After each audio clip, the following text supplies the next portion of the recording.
Hindenburg research ने कहा है कि विसल ब्लोअर से जो उसे दस्तावेज हासिल हुए हैं, उनके मुताबिक सेबी में नियुक्ति से कुछ सप्ताह पहले माधवी पुरी बुश के पति धवल बुश ने मॉरिशस के फंड प्रशासक ट्रेडेंट ट्रस्ट में को ईमेल किया था। इसमें उनके और उनकी पत्नी के ग्लोबल डायनामिक अपॉर्चुनिटी फंड में निवेश का जिक्र था।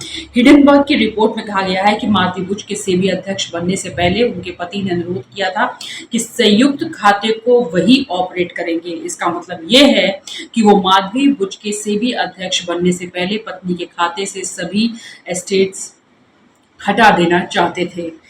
चूंकि सेबी अध्यक्ष का पद राजनीतिक तौर पर काफी संवेदनशील होता है, इसलिए उनके पति ने यह कदम उठाया होगा।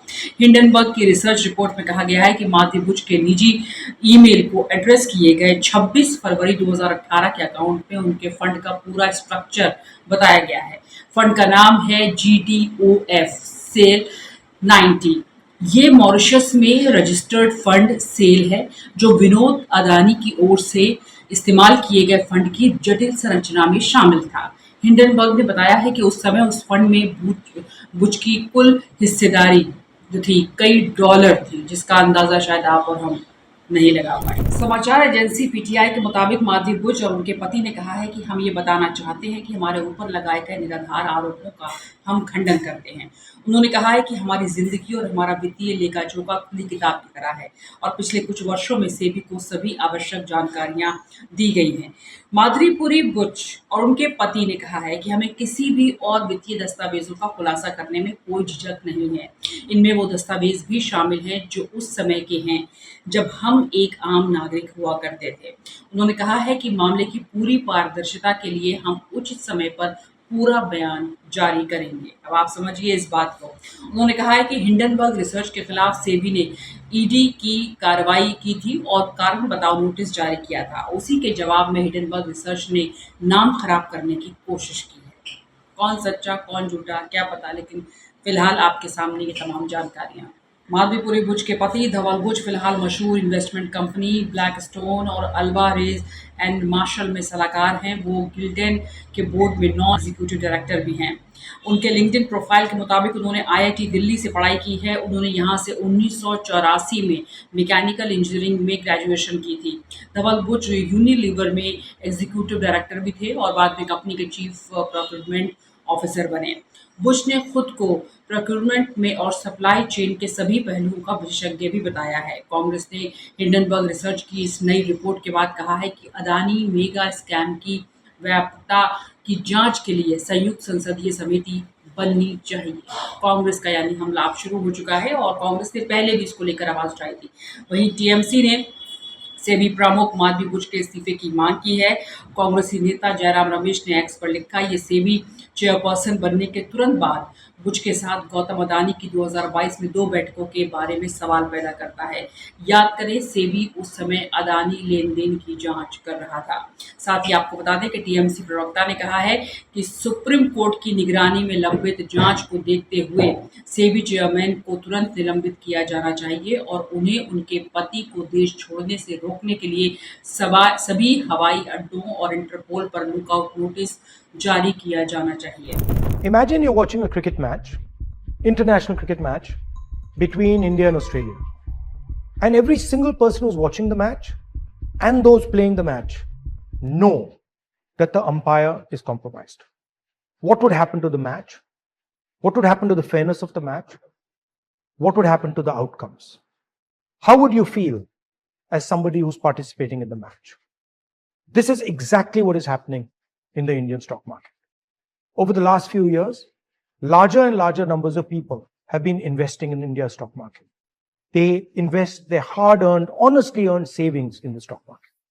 And it is my duty as leader of the opposition to bring to your notice that there is a significant risk in the Indian stock market because the institution that governs the stock market is compromised. Now I'm going to explain to you exactly how and why it is compromised. A very serious allegation against the Adani Group was illegal share ownership and price manipulation using offshore funds. It has now emerged that SEBI chairwoman Madhavi Bush and her husband had an interest in one of those funds. This is an explosive allegation because it alleges that the umpire herself is compromised. The savings of millions of Indians, hard-earned, honestly earned savings, are at risk.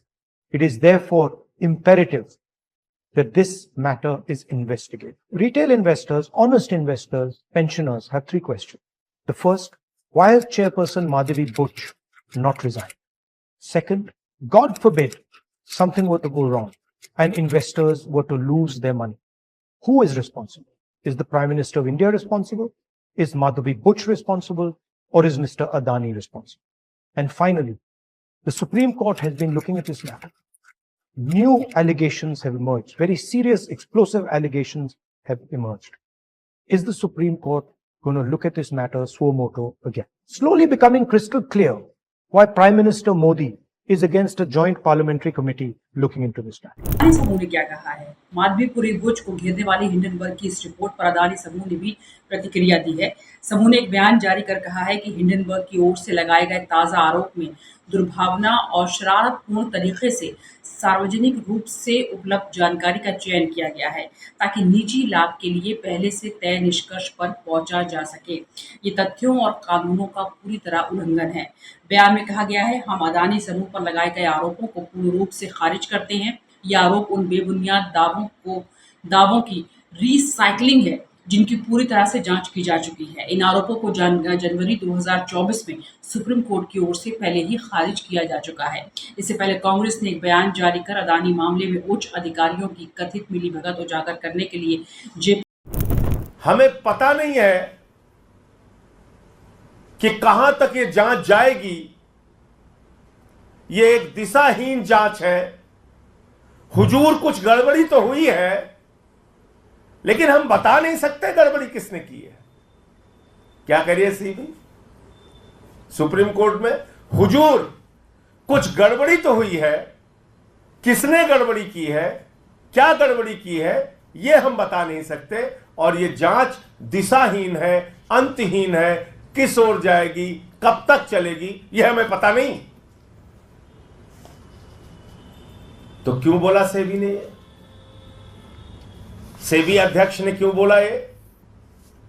इसका खुलासा कल Hindenburg की नई report में हुआ है। और वो क्या कहती है नई रिपोर्ट? कि सेबी की अध्यक्ष माधवीपुरी बुच और उनके पति धवल बुच ने लगभग $10 मिलियन उन्हीं फर्जी कंपनियों में लगाए हैं, उन्हीं फंड्स में लगाए हैं जिसकी इनको जांच करनी थी। यानी जिस भ्रष्टाचार के मामले की जांच सेबी अध्यक्ष को करनी थी, वहीं पर इनका पैसा लगा हुआ है, वहीं पे इनका इन्वेस्टमेंट हुआ है लगभग $10 मिलियन। और ये एक विसिल ब्लोअर के माध्यम से इस बात का खुलासा हुआ।